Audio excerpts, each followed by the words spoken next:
Ang kapitan mo, kapitan ko, kapitan nating lahat, Kapitan J.R. Dilima Sanchez.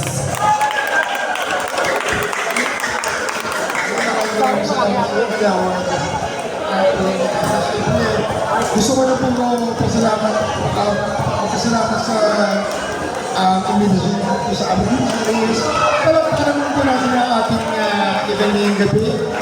Siyempre, organization po natin si Ate Sheila Delano. Ano po bang ganito? Sige na, natuwa na sa natin yung ganito event para kung paano yung kontigan natin ang ating mga kabataan. Yung nangyayari sa pang-araw-araw.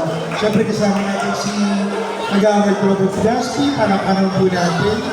At siyempre, nandun po si Kuya Aldrin, anak-anak po natin. Andiyan po ang mga judges natin, gawagan na po para mamaya mag-judge sa mga sumayaw. At siyempre, sa lahat po nandito, nandito po ang Team Riri, palakpakan po natin sa natin sa dyan.